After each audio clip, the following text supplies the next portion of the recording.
안녕하세요. 연세대학교, 특히 외국인 전형을 준비하고 계신 분들이라면 오늘 내용 정말 귀 기울여 들으셔야 합니다. 2026년하고 2027년부터 입시가 정말 크게 바뀌거든요. 오늘 그 핵심만 쏙쏙 뽑아서 알기 쉽게 알려드릴게요. 대한민국 최고의 명문사립대학 연세대에서 공부하는 꿈, 생각만 해도 설레죠. 근데요, 그 꿈을 현실로 만들려면 이제는 이전과는 전혀 다른 아주 철저한 준비가 필요해졌습니다. 맞아요. 말 그대로 입시의 판이 완전히 바뀌는 법니다. 그래서 오늘 제가 이 변화의 파도에 그냥 휩쓸려 가지 않고 오히려 그 파도를 멋지게 타고 넘을 수 있는 그런 확실한 전략 제대로 알려드리려고 합니다. 자, 오늘 우리가 함께 살펴볼 내용들인데요. 먼저 연세대의 새로운 게임 규칙이 뭔지 보고요. 그 다음엔 기본적인 지원 자격, 그리고 뭘 중점적으로 평가하는지 알아볼 거예요. 또 아주 중요한 변화죠. 진리자유 확보에 대해서도 깊게 파고들 거고요. 마지막으로 그래서 우린 뭘 어떻게 준비해야 하는지 구체적인 로드맵까지 딱 정리해 드릴게요. 그럼 바로 첫 번째 주제부터 시작해 볼까요? 2026년부터 연세대 입시를 완전히 뒤바꿀 세 가지, 가장 큰 변화가 뭔지부터 짚어보겠습니다. 바로 이 세 가지가 핵심입니다. 한동안 사라졌던 자기소개서가 다시 돌아왔고요. 그리고 시대의 흐름에 맞춰서 아주 유망한 최첨단 학과들이 새로 생깁니다. 마지막으로 이게 정말 큰 변화인데 전공을 정하지 않고 입학하는 무전공 학부가 드디어 도입됩니다. 네, 바로 이겁니다. 단순한 성적을 넘어선다. 이게 무슨 뜻이겠어요? 자기소개서가 부활했다는 건 이제 여러분의 성적표에 드러나지 않는 그 무언가를 보겠다는 거거든요. 나는 이런저런 상을 받았고 점수가 이만큼 높아요. 이걸로는 부족하다는 거죠. 왜 한국인지, 왜 연세대학교인지 여러분만의 동기와 잠재력을 설득력 있게 보여줘야 합니다. 자, 그럼 이제 본격적인 전략을 짜기 전에 이건 무조건 충족해야 하는 기본 중의 기본, 지원 자격 요건부터 한번 확인하고 넘어가겠습니다. 이건 타협이 안 되는 부분이니까요. 보시면 아시겠지만 조건이 꽤 까다롭죠. 일단 학생 본인뿐만 아니라 부모님까지 모두 한국 국적이 없어야 하고요. 이중 국적도 안 됩니다. 그리고 정교 고등학교 졸업자만 인정되고 검정고시나 홈스쿨링은 안 된다고 딱 못 박아놨어요. 그리고 이거 보세요. 2027년부터는 학교폭력 기록까지 본다고 합니다. 그만큼 인성이나 공동체 의식을 중요하게 생각한다는 뜻이겠죠? 자, 이 부분 정말 중요하니까 집중해주세요. 2026년부터는 어학성적 제출이 선택이 아니라 필수가 됩니다. 이게 왜 그러냐면요. 막상 입학은 했는데 언어 문제로 수업을 못 따라가서 힘들어하는 학생들이 많았기 때문이에요. 그래서 아예 입학 단계에서부터 최소한의 언어 능력을 보겠다는 거죠. 일반 학과는 토픽이나 토플, IELTS 중에 하나를 내면 되지만 의대, 치대 같은 것은 예외 없이 토픽 5급 이상입니다. 장벽이 꽤 높죠. UIC나 GLC는 또 각 단과대학 특성에 맞는 별도의 기준이 있고요. 자, 그럼 기본적인 자격은 다 갖췄다고 치고 이제부터가 진짜 게임이죠. 연세대학교는 수많은 지원 서류들 속에서 도대체 어떤 학생을 찾고 있는 걸까요? 평가의 핵심을 한번 뜯어보겠습니다. 평가는 딱 이 세 가지 기둥으로 이루어진다고 보시면 됩니다. 첫째, 학업 역량. 이건 당연히 성적이죠. 둘째, 진로 역량. 이게 바로 전공 적합성인데 내가 이 전공을 얼마나 하고 싶어 하고 뭘 준비했는지를 보는 거예요. 마지막으로 공동체 역량. 리더십이나 봉사활동 같은 걸 통해 인성을 보는 거죠. 중요한 건 이 세 가지가 어느 하나 빠짐없이 골고루 평가된다는 점입니다.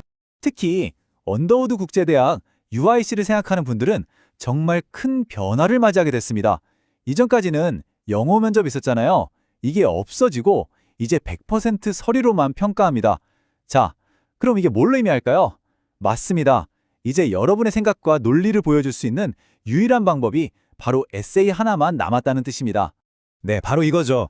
면접관과 직접 대화하면서 나를 어필할 기회가 이제 없어진 거예요. 대신에 잘 쓰인 에세이 한 편으로 나의 독창성, 나의 비판적인 사고력을 모두 증명해야만 합니다. 정말 에세이의 중요성이 이전과는 비교할 수 없을 정도로 커졌다고 봐야 합니다. 자, 이제 2027년 입시부터 적용될 어떻게 보면 이번 변화의 하이라이트라고 할 수 있는 소식입니다. 바로 진리자유 학부라는 이름의 무전공 제도가 드디어 도입됩니다. 진리자유 학부, 이름 멋있죠? 말 그대로 입학할 때 전공을 정하지 않고 1년 동안 다양한 수업을 들어보면서 나한테 맞는 길이 뭔지 자유롭게 탐색하는 거예요. 그리고 2학년 올라갈 때 전공을 선택하는 거죠. 특히 외국인 학생들한테는 이게 정말 좋은 기회가 될 수 있어요. 한국 대학 시스템에 적응하면서 신중하게 전공을 고를 수 있으니까요. 그리고 이 숫자를 한번 보세요. 무려 259명을 뽑습니다. 이건 그냥 몇 명 뽑아서 시험 삼아 해보는 그런 수준이 아니에요. 연세대학교가 앞으로 이 전공 자율 선택에 학교의 미래를 걸고 얼마나 큰 투자를 하는지 보여주는 아주 강력한 증거라고 할 수 있습니다. 하지만 여기서 아주 중요한 점이 있습니다. 모든 학과를 다 갈 수 있는 건 아니에요. 보시는 것처럼 의대, 치대, 약대, 간호대 같은 의료 계열이나 음악, 미술 계열은 이 제도를 통해서는 진학할 수 없습니다. 그러니까 만약 여러분의 꿈이 의사나 약사라면 이 진리자유학부는 여러분을 위한 길이 아니라는 점 꼭 기억하셔야 합니다. 자, 지금까지 바뀐 내용들을 쭉 살펴봤는데요. 그럼 이제 가장 실제적인 이야기로 넘어가 보죠. 그래서 도대체 언제 무엇을 준비해야 하는가? 바로 여러분을 위한 합격 타임라인을 구체적으로 제시해 드리겠습니다. 먼저 2026년 가을 학기, 그러니까 9월 입학을 목표로 하시는 분들입니다.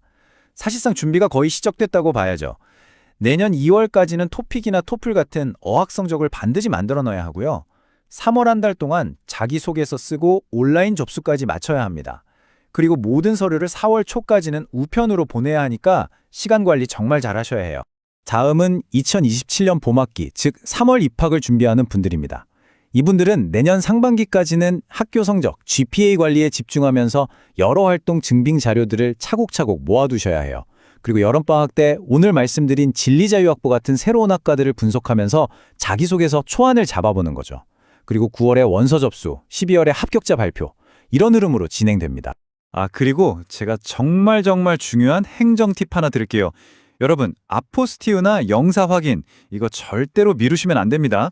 나중에 해야지 하다가 몇 달이 그냥 훌쩍 가버려서 원서 접수 기간을 놓치는 학생들이 정말 매년 나옵니다. 다른 거 다 완벽하게 준비해놓고 이것 때문에 지원도 못하면 너무 억울하잖아요. 이건 아무리 강조해도 부족하지 않아요. 무조건 미리 하세요.